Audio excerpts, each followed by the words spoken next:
तो आज हम लोग पढ़ेंगे आर्टिकल ऑफ एसोसिएशन, या इसका दूसरा नाम है डॉक्ट्रिन ऑफ इंडोर मैनेजमेंट। नाम से ही पता चल रहा है कि इंडोर मैनेजमेंट का मतलब क्या है। अंदर काम करने वाले एम्प्लॉयज को मैनेज करना, ऐसे पर्सन, ऐसे रूल्स रेगुलेशंस की list banana. Article of association का मतलब है ऐसे रूल्स की लिस्ट बनाना जो रूल हम अपनी कंपनी को चलाने के लिए, अपने ऑब्जेक्टिव्स को अचीव करने के लिए प्रिपेयर करते हैं।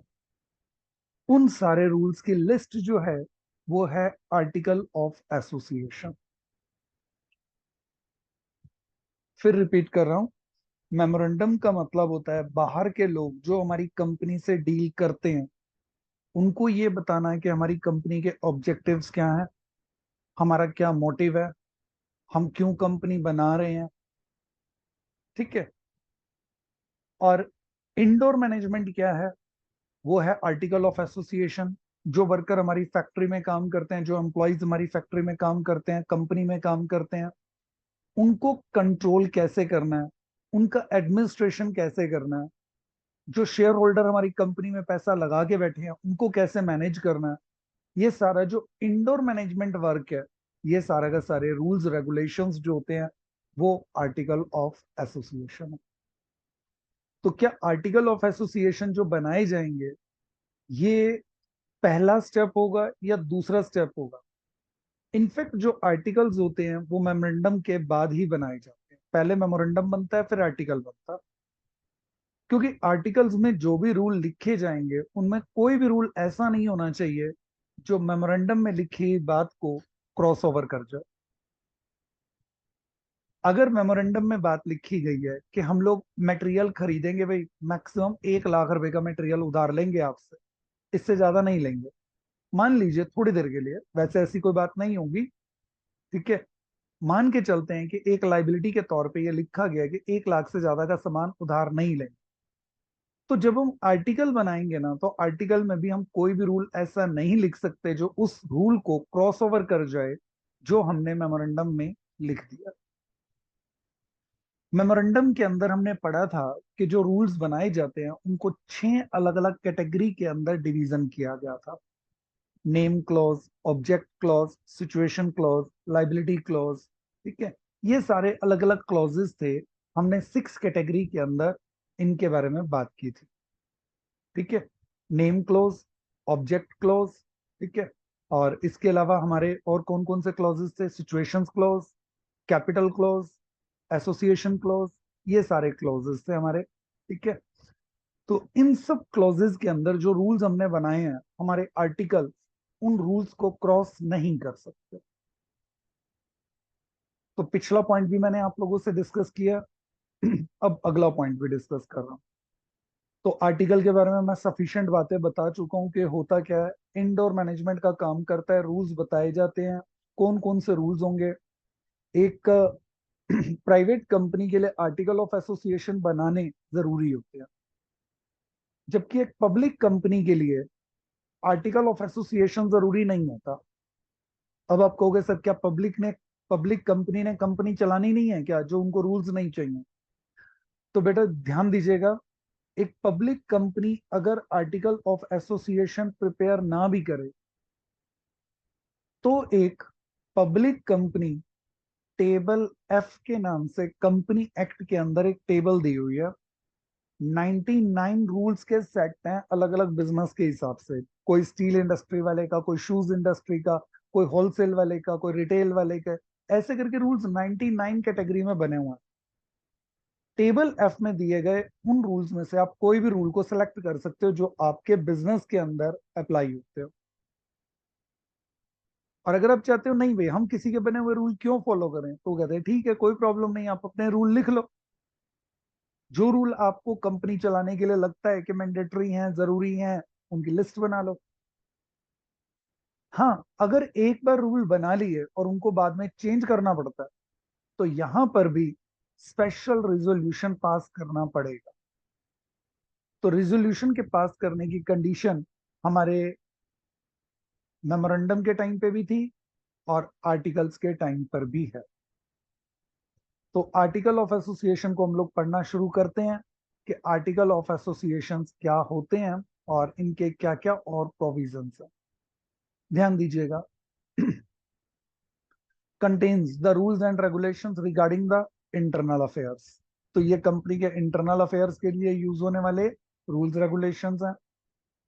और क्या क्या बातें आती हैं इनके अंदर, ठीक है। ये पावर, ड्यूटी, राइट्स मैनेजर के, डायरेक्टर्स के, इन सब के पावर्स को, ड्यूटीज वगैरह को डिफाइन करते हैं। तो जो भी ड्यूटीज वगैरह मेंशन की गई हैं उस पर कंपनी के डायरेक्टर्स के साइन होने चाहिए, और सभी डायरेक्टर के साइन होने चाहिए। साथ में दो विटनेस वगैरह भी होनी चाहिए जिनके साइन करवाए जाए। आर्टिकल ऑफ एसोसिएशन को बायलॉज ऑफ कंपनीज भी बोलते हैं। बायलॉज ऑफ कंपनीज का मतलब क्या होता है? ऐसे रूल होते हैं जो सिर्फ और सिर्फ उस कंपनी के ऊपर अप्लाई होते हैं। ऐसा नहीं है जो यूनिवर्सल एप्लीकेबल होंगे। मतलब मतलब ये हुआ कि भाई अगर हेलमेट पहनना है तो ठीक है, नहीं पहना तो चालान कटेगा। ये रूल तो ऑल ओवर इंडिया के लिए। अब स्टेट गवर्नमेंट ने रूल अलग कर दिया। भाई हमारी स्टेट में जो हेलमेट नहीं पहनेगा उस पर हम क्या करेंगे? गवर्नमेंट ने कहा है 1,000 रुपये फाइन, भाई हम उस पर 200 रुपए की एक्स्ट्रा और पेनल्टी लगा दें। तो हमारी स्टेट गवर्नमेंट अपने पर्सनल अलग से भी रूल्स फॉलो करवा सकती है। जैसे अगर हम हिमाचल शिमला वाली साइड जाएं तो वहां जाने पर क्या होता है कि भाई नॉर्मली जो आपको किसी एरिया में जाने पर टैक्स वगैरह देने पड़ते हैं वो तो देने ही पड़ते हैं। लेकिन हिमाचल गवर्नमेंट ने क्या कर रखा है, अपने बाय लॉज अलग से क्रिएट कर रखे हैं। भाई कोई पर्सन बाहर से हमारी स्टेट में घूमने के लिए आएगा ना, तो हम उनसे हरियाली के नाम पर, ग्रीनरी के नाम पर 50 रुपीज का एक्स्ट्रा चालान काटेंगे। वो कटेगा ही कटेगा। आपकी गाड़ी अगर बाहर की है ना, तो नंबर से वो आइडेंटिफाई कर लेते हैं कि ये हिमाचल की गाड़ी नहीं है। उन सब लोगों से वो एक्स्ट्रा 50 रुपीज, 100 रुपीज, अलग अलग एरिया की अलग अलग लिमिट्स हैं, वो लोग चार्ज करते ही करते हैं। तो ऐसे रूल्स जो सिर्फ और सिर्फ हमारे लिए बनाए गए हैं, पर्टिकुलर एक कैटेगरी के लिए बनाए गए हैं, they are called by laws. तो आर्टिकल ऑफ एसोसिएशन जो है वो बाय लॉज हैं। मतलब ये जरूरी नहीं है कि जैसे एक कंपनी पे अप्लाई हो रहे हैं सेम वही दूसरी पे भी अप्लाई होंगे।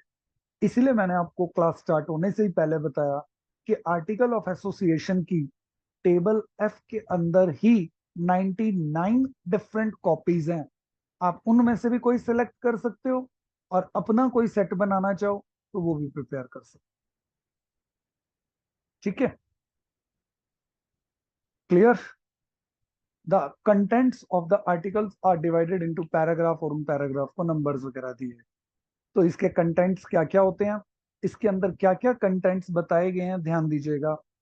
कंपनी की शेयर कैपिटल कितनी होगी, वो शेयर कौन कौन से टाइप के होंगे, उनमें से जो शेयर्स की डिफरेंट डिफरेंट टाइप्स मेंशन की गई हैं, अगर वो हमारे पैसे पे कर देते हैं तो ठीक है, नहीं पैसे पे करते तो हम उनके पैसे को जब्त कर लेंगे। कंपनी के डायरेक्टर कौन होगा, कंपनी का मैनेजर कौन होगा, उनको कितनी सैलरी दी जाएगी, उनके साथ क्या कॉन्ट्रैक्ट्स साइन किए गए हैं, ये सारी डिटेल्स जो होती है ये हमारे आर्टिकल ऑफ एसोसिएशन के अंदर मेंशन। ओवरऑल ये 14 पॉइंट्स हैं। आप लोग बुक के अंदर चेक करोगे तो बुक में ये 20 के लगभग पॉइंट्स मिलेंगे। तो बुक में 20 है तो हमारे 14 क्यों है? उसका रीजन ये है कि मैंने कुछ पॉइंट्स को एक साथ कंबाइन कर दिया। जैसे बुक के अंदर procedure for making reserve, reserve का मतलब होता है प्रॉफिट का कुछ हिस्सा अपनी पॉकेट में सेफ्टी के लिए रख लेना। तो कंपनी क्या करती है, प्रॉफिट का कुछ हिस्सा रखना है अपने पास। तो इसके रूल कहाँ लिखे गए हैं? ये आर्टिकल में होना चाहिए। कंपनी कितना डिविडेंड, डिविडेंड का मतलब पता है ना भाई?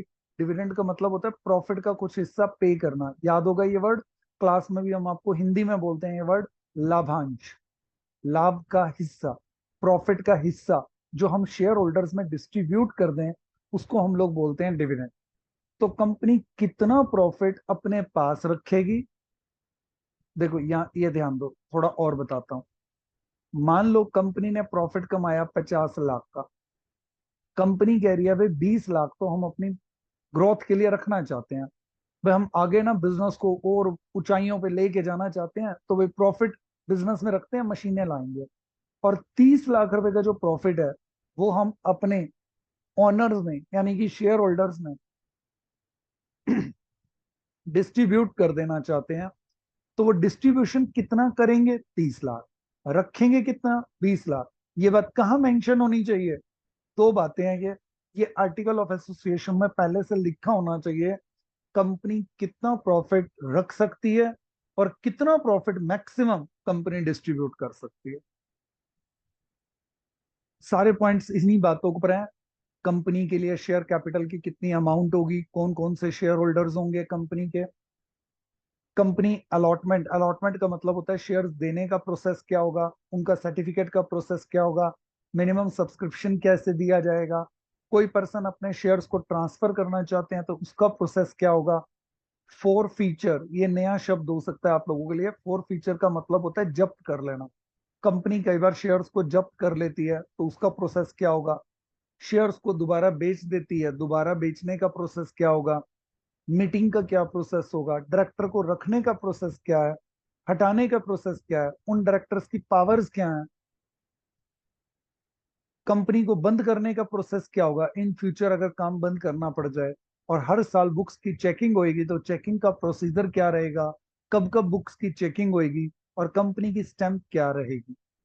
ये सारी बातें हमारे आर्टिकल ऑफ एसोसिएशन के अंदर मेंशन होनी चाहिए।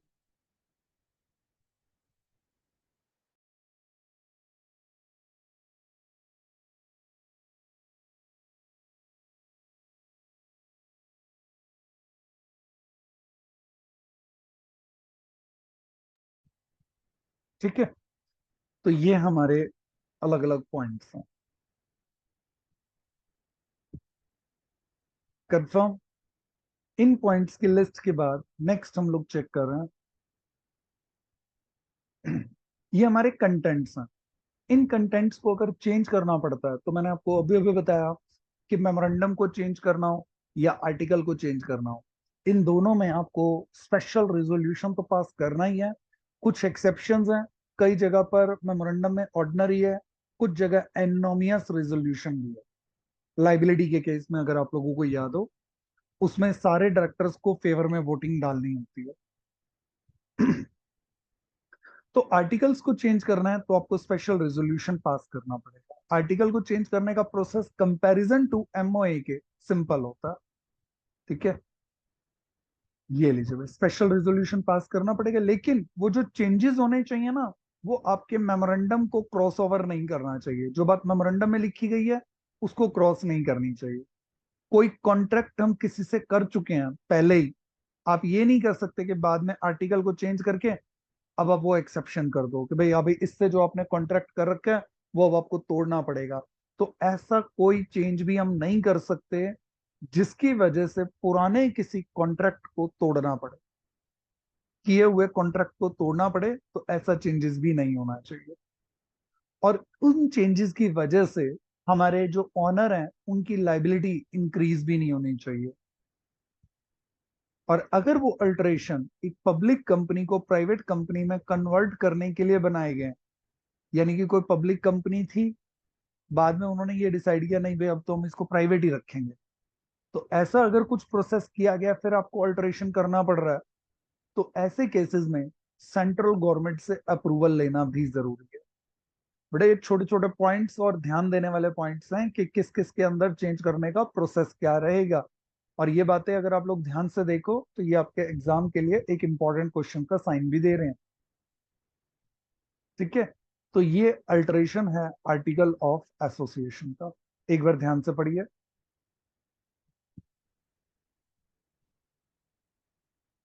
कोई पॉइंट अगर नहीं क्लियर हो रहा हो तो पूछ सकते हैं। आर्टिकल्स में अगर चेंजेस किए जाएं तो मेमोरेंडम को क्रॉस ना करें। ब्रीच, ब्रीच का मतलब कॉन्ट्रैक्ट को तोड़ने वाला नहीं होना चाहिए जो हमने बाहर के किसी पर्सन के साथ किया। लाइबिलिटी बढ़नी नहीं चाहिए हमारी। और तीसरा, अगर हम पब्लिक कंपनी को प्राइवेट कंपनी में कन्वर्ट कर रहे हैं क्योंकि उसमें नंबर ऑफ मेंबर कम हो गए, तो ऐसे केसेस में सेंट्रल गवर्नमेंट से अप्रूवल भी होना चाहिए। ठीक है, अब एमओए और एओए दोनों कंप्लीट। आप ये 14 पॉइंट्स जो मैंने यहाँ आप लोगों को पीछे मेंशन किए हैं, अगर आप इनके दो दो पॉइंट मैंने एक साथ लिखे हुए हैं तो अगर आप उन दोनों पॉइंट्स को अलग अलग कर दें, procedure of making reserve, declaration of dividend, payment of dividend, इस तरीके अलग कर सकते हैं आप इनको, फिक्सेशन ऑफ मिनिमम सब्सक्रिप्शन। तो ये जो बातें अगर आप अलग अलग कर देते हैं तो ये 15, 16, 20 के लगभग पॉइंट्स बन जाएंगे। क्लियर? ये लीजिए भाई। अगला आता है डिफरेंस इन एमओए और एओ में डिफरेंस क्या है। पिछली बार भी जो बच्चों ने एग्जाम में क्वेश्चन अटेम्प्ट किए थे उनमें उन्होंने डिफरेंस के क्वेश्चन ढंग से नहीं लिखे थे। डिफरेंस का क्वेश्चन इस फॉर्मेट के साथ होना चाहिए, बेसिस ऑफ डिफरेंस जरूर बताना है, फिर एमओए और फिर एओ। ऑब्जेक्टिव, एमओए का मोटिव क्या होता है, ऑब्जेक्टिव्स क्या हैं कंपनी के ये बताना, उन ऑब्जेक्टिव को अचीव करने के रूल क्या है वो एओ बताता है। इंपॉर्टेंस, दोनों की इंपॉर्टेंस क्या है, एमओए एक इंपॉर्टेंट डॉक्यूमेंट होता है, इसके बिना कंपनी बनती नहीं, एओए ऑप्शनल है, आप बना सकते हो वैसे इसके बिना। ठीक है। रिलेशनशिप, ये आउटसाइडर से रिलेशन बताता है, एओए इनसाइडर मैनेजमेंट का वर्क करता है। ठीक है। उसके बाद अल्टरेशन, एमओए में चेंज करने के प्रोसेस लंबे हैं क्योंकि सेंट्रल गवर्नमेंट की अप्रूवल भी चाहिए कई जगह, लेकिन एओए का प्रोसेस कंपैरिजन टू एमओए के सिंपल होता है। एमओए बनाना जरूरी होता है लेकिन आर्टिकल्स पब्लिक कंपनी के लिए जरूरी नहीं होते, प्राइवेट के लिए तो जरूरी है ही।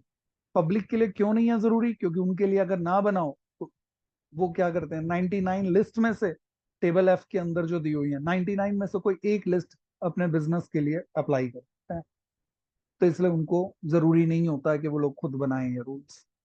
That's all. दो डॉक्यूमेंट कंप्लीट हो गए। अब इसके बाद तीसरा और आखिरी डॉक्यूमेंट आता है जो एक कंपनी बनाने के लिए चाहिए होता है, प्रोस्पेक्टस। प्रोस्पेक्टस क्या होता है भाई, जो आप कंपनी बना रहे हो उसकी पूरी डिटेल आपको प्रोस्पेक्टस में लिखनी है। अगर प्रोस्पेक्टस नहीं देना है तो statement in ल्यू of prospectus issue करना पड़ता है। Statement in ल्यू of prospectus. तो यहां मैं दोनों बातों के बारे में बताऊंगा कि प्रोस्पेक्टस क्या होता है और प्रोस्पेक्टस में चेंजेस आप नहीं कर सकते, ध्यान दीजिएगा। तो इसलिए इसमें अल्टरेशन वाला कॉलम नहीं आता, क्योंकि एक बार जो कंपनी की डिटेल है वो प्रिंट कर दी, पब्लिक के पास भेज दी, अब अल्टरेशन नहीं होती इसकी बार बार, तो इसलिए यहाँ अल्टरेशन वाली लाइन नहीं है। तो प्रोस्पेक्टस क्या होता है, इसके कंटेंट्स क्या होते हैं, अगर प्रोस्पेक्टस ना इशू करें तो स्टेटमेंट हम लोग इशू करते हैं, उसके क्या कंटेंट्स होते हैं ये सब डिस्कस करिए बच्चे, आपका चैप्टर कंप्लीट। ठीक है। तो प्रोस्पेक्टस, एक public company limited by shares, उसको क्या करना है, प्रोस्पेक्टस इशू करना ही पड़ता है। Private company statement lieu of prospectus भी इशू कर सकती है if it wants to make an appeal to the public to subscribe to the share. Public को इंफॉर्मेशन देते हैं भाई हम एक बढ़िया कंपनी लेकर आ रहे हैं, तुम लोगों ने शेयर्स खरीदो, पैसा लगाओ, तुम्हारा पैसा ग्रो अप करेगा। उस प्रोस्पेक्टस के अंदर एप्लीकेशन फॉर्म भी होता है, जो लोग प्रोस्पेक्टस को पढ़ के उनको लगता है कि भाई नहीं जो बातें आप लिख रहे हो वो सही है, बिजनेस ग्रो अप करेगा, तो वो आपके बिजनेस में क्या करेंगे, पैसा लगाएंगे, एप्लीकेशन भेजेंगे। वो सारा प्रोसेस भी मैं आपको बता ही चुका हूँ।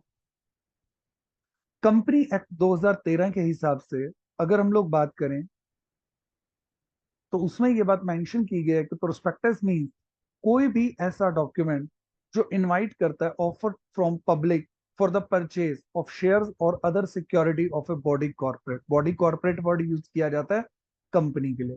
तो ये एक ऐसा डॉक्यूमेंट है जिसकी हेल्प से हम पब्लिक को इनवाइट करते हैं कि वो लोग हमारे बिजनेस में पैसा लगाएं।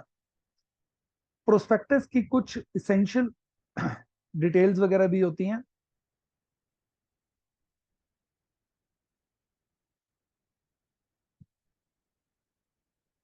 इनविटेशन होता है पब्लिक को, मस्ट बी मेड ऑन और behalf of a company. Subscribe, securities में पैसा लगाने के लिए आप क्या करते हो, एक इनविटेशन भेजते हो बड़े लेवल पर। प्रोस्पेक्टस के कंटेंट क्या क्या होते हैं, बिजनेस की डिटेल, ये तो मैं बार बार कहता हूं। हमारे मेन ऑब्जेक्टिव कौन कौन से हैं, हमारी शेयर कैपिटल कितनी है, हमारा मिनिमम सब्सक्रिप्शन कितना है, हम कितना पैसा फालतू आपसे ले रहे हैं प्रीमियम के तौर पर, वो जो शेयर्स हैं जो हमने कंसिडरेशन अदर देन कैश वैसे तो हमने पढ़ा था कि हम अपने शेयर्स लोगों को अंदर बेचते हैं, उनको अपनी कंपनी का मालिक बनाते हैं, लेकिन कई बार कुछ सिचुएशंस में हम बिना पैसे लिए भी शेयर्स दे देते हैं। ये कब होता है भाई, हमें भी दिलवाओ, बिना पैसे दिए अगर शेयर मिल जाएंगे। आप ऐसा करो, एक कंपनी को कोई मशीन बेच दो। अब मशीन बेचोगे तो इसका मतलब क्या है कि आपने उस कंपनी से पैसे लेने हैं। कंपनी कहते हुए हम पैसे नहीं दे रहे, बदले में शेयर ले लो। ठीक है। तो ऐसे केसेस में उसको बोला जाता है कि ये शेयर कंपनी ने बेचे। कैसे बेचे? कंसीडरेशन अदर देन कैश बेचे। इशू का मतलब है दूसरे को देना। इशू किया शेयर, दूसरे को शेयर दिए, क्यों दिए? For consideration other than cash, पैसे लिए बिना किसी और काम के बदले में शेयर दिए। जैसे आजकल देखो, आजकल के टाइम में ना, अगर आप जॉब्स वगैरह देखोगे तो हमारे एक रिलेटिव हैं भाई, उनकी जॉब लगी, उनका पैकेज है 20 लाख रुपए का। ऐसे करके कई लोग बताते हैं उसका पर मंथ पैकेज है 20 लाख रुपए। तो 20 लाख रुपए के पैकेज का मतलब क्या है कि 20 लाख रुपए क्या उन्हें इन हैंड में मिलते हैं? नहीं भाई। इस 20 लाख रुपए का मतलब पता है क्या होता है? इस 20 लाख में कंपनी ये कहती है, भाई हम आपको हर महीने 20 लाख रुपए सैलरी देंगे। 12 लाख रुपए तो आपको क्या करेंगे, नगद दे देंगे। 8 लाख रुपए के आपको हर महीने हम अपनी कंपनी के शेयर्स देंगे। आपको शेयर्स खरीदने पड़ेंगे। काम करने के बदले में आपको कंपनी की ऑनरशिप का हिस्सेदार बना लिया। तो ऐसे भी कई कंपनियां, बड़ी बड़ी कंपनियां आजकल ये वर्क भी करती हैं। तो पैकेज तो अब भी कितने का बोला जाएगा? 20 लाख का। बस ये है कि आपको 20 लाख कैश नहीं मिल रहा। 8 लाख रुपए क्या मिल रहा है? कंपनी के पॉइंट ऑफ व्यू से कंसिडरेशन अदर देन कैश, काम करने के बदले में सैलरी पे, शेयर्स की फॉर्म में। ठीक है। How the amount will be received. अब कंपनी अगर शेयर पब्लिक में इशू कर रही है, एक शेयर 100 रुपए का है, तो कंपनी क्या करेगी? 100 के 100 रुपए इकट्ठे लेगी या किस्तों में लेगी? ये बात भी डिसाइड करो। अंडर राइटर, ये मैंने पिछली क्लास में बताया था कि अंडर राइटर कौन होते हैं। किसी बच्चे को याद है अंडर राइटर कौन होते हैं? अगर है तो बताइए बेटा, अंडर राइटर कौन होते हैं? एक बार मैसेज करिए। और अंडर राइटर कौन होता है? ये वो पर्सन होता है जो आपकी कंपनी के शेयर बिकवाने के लिए लेगा। जितने बिक गए अच्छा, नहीं बिके तो बचे हुए सारे शेयर ये खरीद लेगा। ये होता है अंडर राइटर। ठीक है। इसको कितना कमीशन देना है, ये सारी बातें भी आप अपने आर्टिकल्स के अंदर मेंशन करोगे। जो आपके इशू करने के बाकी खर्चे हुए उसकी लिस्ट भी दोगे। ठीक है। कौन कौन से पर्सन है जो हमारी कंपनी में काम करने वाले हैं? प्रमोटर कौन है, उन्होंने कितने शेयर्स खरीदे हैं? ऑडिटर कौन है जो चेकिंग करेंगे, वो कौन होंगे? प्रॉपर्टीज वगैरह कंपनी कौन कौन सी खरीद चुकी है, कौन कौन सी खरीदने वाली है, ये सारी डिटेल भी लिखी जाती है। और आर्टिकल्स के अंदर इसके अलावा कोई और रिस्ट्रिक्शन वगैरह लगानी हो तो वो रिस्ट्रिक्शंस की लिस्ट भी यहाँ लिखी जा सकती है। ठीक है। अगर कोई फॉरेन कोलैबोरेशन वगैरह करना है तो उसके रिगार्डिंग क्या रूल्स होंगे, क्या कॉन्ट्रैक्ट्स होंगे, वो सारे भी यहाँ लिखे जाते हैं। कब कब हमारी बुक्स की चेकिंग की जाएगी, बुक्स को रखना कहाँ है, ये डिटेल भी हम लोग अपने आर्टिकल ऑफ एसोसिएशन में मेंशन करते हैं। सॉरी, प्रोस्पेक्टस में मेंशन करते हैं, आर्टिकल्स गलती से बोल गया मैं। प्रोस्पेक्टस में time and place of books inspection, ये सारा भी प्रोस्पेक्टस में मेंशन किया जाता है। ठीक है। Last, statement in ल्यू of prospectus. अगर कोई कंपनी प्रोस्पेक्टस इशू नहीं करती तो वो इशू करती है स्टेटमेंट इन ल्यू ऑफ प्रोस्पेक्टस। ये कब इशू किया जाता है? जब कंपनी शेयर कैपिटल इशू ना करे। प्राइवेट कंपनी पब्लिक कंपनी में कन्वर्ट करनी है तो स्टेटमेंट इन ल्यू से ही काम चला लिया जाता है।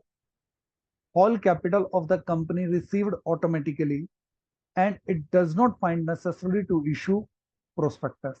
अगर कंपनी की पूरी कैपिटल, मान लो हमने 10 लाख शेयर इशू करने थे और 3 4 लोग ही हैं, उन्होंने मिल के सारे शेयर खरीद लिए, अब पब्लिक में जाकर क्या बेचे भाई? कुछ बेचना ही नहीं है। तो कहते हैं प्रोस्पेक्टस की जरूरत ही नहीं है। कई बार प्रमोटर ही सारे शेयर्स खरीद लेते हैं। A company which does not issue its shares and debentures to the public, फिर वही बात आ गई भाई, पब्लिक में नहीं जाओगे तो प्रोस्पेक्टस की जरूरत नहीं पड़ेगी। ठीक है। Does not want to issue share, शुरू में नहीं चाहते लेकिन बाद में शेयर इशू करने की जरूरत पड़ गई, तब भी आपको शुरुआत में जब आप कंपनी बनाते हो तो प्रोस्पेक्टस ज्यादा जरूरी होता है। बाद में अगर आप कंपनी पुरानी भी होगी है तो बिना प्रोस्पेक्टस के भी काम चल जाएगा, क्योंकि तब तक लोग फेमिलियर हो चुके होते हैं, ये मान लिया जाता है। When a company sold its shares or debenture to a person, हमने शेयर्स या डिवेंचर एक पर्सन को बेच दिए, बाद में वो पर्सन क्या कर रहा है, हमारे शेयर पब्लिक में बेच रहा है, तो अब इस सिचुएशन में भी प्रोस्पेक्टस की जरूरत नहीं है, सिर्फ स्टेटमेंट इन ल्यू ऑफ प्रोस्पेक्टस से भी काम चल जाएगा। तो स्टेटमेंट इन ल्यू ऑफ प्रोस्पेक्टस में क्या क्या लिखना होता है, इसमें आपको प्रिमिनरी एक्सपेंस कितने खर्चे हुए ये लिखना है, शेयर कैपिटल की डिटेल के बारे में लिखना है, कंसिडरेशन ऑफ एसेट्स, कौन कौन सी एसेट खरीदी गई है उसके बारे में मेंशन करना है, ठीक है। इंफॉर्मेशन देनी है डायरेक्टर की, मैनेजर की और उनकी रेमुनरेशन की, अंडर राइटर के बारे में डिटेल बतानी है, कंपनी के ऑडिटर कौन कौन से हैं, उनका एड्रेस क्या है, ये सब बताना है, ठीक है। तो ये सारे के सारे ये पॉइंट्स हैं जो आपको इसमें मेंशन करने पड़ेंगे। कंपनी अपने प्रेफरेंस शेयर्स को कब रिडीम करेगी, कॉन्ट्रैक्ट कौन कौन से इंपॉर्टेंट कॉन्ट्रैक्ट थे, कब कब किए गए, क्या नेचर है उसका, बिल्डिंग बनानी है, फ्लैट्स वगैरह बनाने हैं, क्या उसका नेचर है, time and place, final accounts company अपने कब प्रिपेयर करेगी, जैसा आप अकाउंट्स की क्लास में भी सुनते हो कि ईयर के एंड में हम अपने अकाउंट प्रिपेयर करते हैं, प्रॉफिट या लॉस कंबाइन करते हैं। तो ईयर एंड का मतलब है फाइनेंशियल ईयर क्लोज होना, यानी कि फाइनल अकाउंट्स तैयार करना। All information which is given in the prospectus is provided in statement in lieu of prospectus, दोनों में लिखी जाती है, बस वहां क्लोजेस नहीं होते statement in lieu। Though it is not presented in front of general public, yet it is a foundation of the business। Contract होता है ये कंपनी और शेयर होल्डर्स के बीच में, क्योंकि आप शेयर होल्डर को प्रोस्पेक्टस के थ्रू ये बताते हो भाई हमारी कंपनी के ये सारे ऑब्जेक्टिव हैं, हम ये काम करेंगे, हमारे ये प्लान। दैट्स ऑल बच्चे, मेरी तरफ से आप लोगों का ये पूरा चैप्टर कंप्लीट होता है।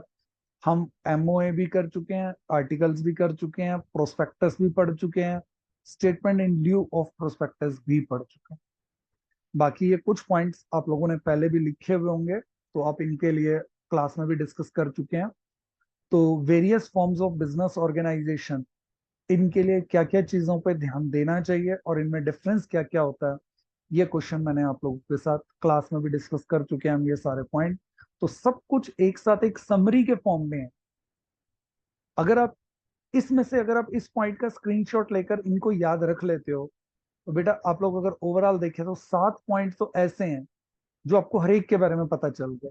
Sole proprietorship, partnership, company, HUF, cooperative.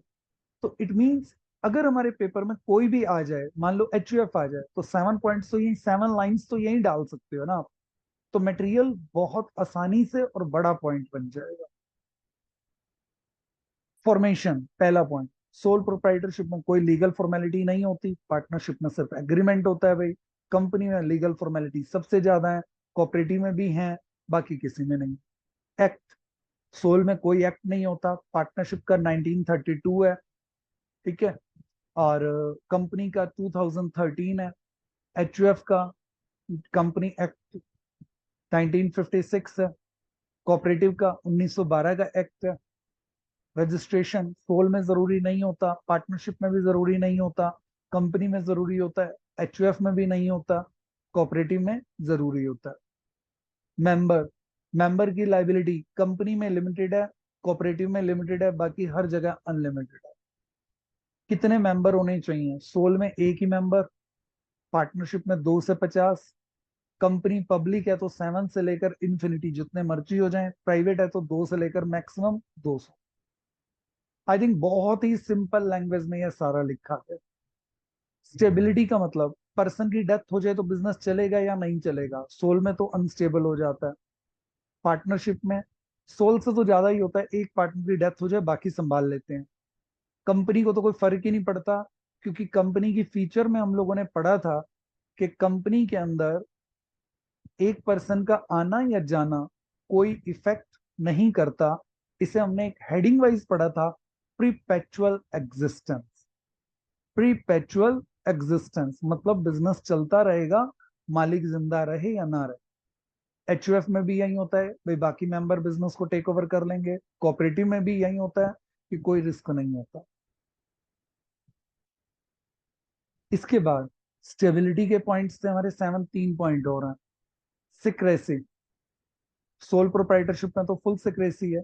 Partnership में सारे अकाउंट्स जो होते हैं वो पार्टनर्स तक होते हैं। कंपनी में तो पूरी पब्लिक जानती है हमारे प्रॉफिट लॉस को। HUF में मेंबर मेंबर जानते हैं, और कोऑपरेटिव में भी यही है। सुटेबल, छोटे बिजनेस के लिए सोल प्रोप्राइटरशिप। HUF और पार्टनरशिप मीडियम और स्मॉल स्केल बिजनेस दोनों में चल जाएंगी। कंपनी बड़े लेवल पे है, कोऑपरेटिव भी स्मॉल और मीडियम के लिए। वाइंडिंग अप, सोल प्रोप्राइटरशिप जब आपका मन करे बिजनेस बंद करो। पार्टनरशिप भी मर्जी पर है। ठीक है, पर्टिकुलर पार्टनरशिप है तो एक टाइम के बाद बंद करनी पड़ती है, अदरवाइज एट विल वाली हो तो लॉन्ग टर्म मानी जाती है। जब आपका मन करे बंद कर दो। कंपनी को बंद करते हुए लीगल फॉर्मेलिटी है बहुत सारी। ठीक है, HUF जब को पार्टनर्स मतलब मेंबर कहेंगे तब बिजनेस बंद हो जाएगा। और कोऑपरेटिव में भी जो एक्ट के अंदर प्रोविजंस मेंशन है उसी से ही बिजनेस बंद। सिक्रेसी का मतलब क्या होता है? सिक्रेसी का मतलब बच्चे होता है पब्लिक में अपने अकाउंट्स को डिस्क्लोज करना। तो प्राइवेट बिजनेस होता है, सोल प्रोप्राइटरशिप होती है, तो आप बाहर किसी को थोड़ा ना बताओगे कि भाई हमारे बिजनेस में कितना घाटा है, कितना नुकसान है। पार्टनरशिप में मेंबर तक तो सीक्रेट पहुंच ही जाते हैं। कंपनी के जो सीक्रेट है उतने ही नहीं है। कंपनी का पूरा प्रॉफिट पब्लिक में अकाउंट्स प्रिंट करके ऑनलाइन भी डाल दिया जाता है। तो रिलायंस कंपनी वाला आपसे अपना प्रॉफिट छुपाएगा नहीं, वो खुद बताएगा कि मेरे को एक साल का 15,000 करोड़ रुपए का प्रॉफिट हुआ। तो सिक्रेसी नहीं रह जाती कंपनी के केस में। लेकिन सोल में पार्टनरशिप में होती है सिक्रेसी। ठीक है बच्चे, जिसका भी डाउट था, जिन्होंने मेंशन किया था, वो हमने क्लियर कर दिया। अगर कोई डाउट है तो पूछ सकते हो बेटा आप। ठीक है, तो ये हमारे पॉइंट्स हैं, इंपॉर्टेंट नोट है। इसका भी स्क्रीनशॉट वगैरह ले लीजिए आप लोग। और दैट्स ऑल, हमारा ये चैप्टर मेरी तरफ से पूरी तरह से कंप्लीट होता है। ठीक है बच्चे, कोई स्क्रीनशॉट रह गया है तो आप देख सकते हो, अदरवाइज आज हमारा टॉपिक ये कंप्लीट। इसके बाद हम अगली क्लास में चैप्टर 3 शुरू कर देंगे। ठीक है, अगर आपको कोई डाउट लेना हो तो आप लोग देख सकते हैं। जो बच्चे क्लास अटेंड नहीं कर रहे हैं उनको बोलिएगा।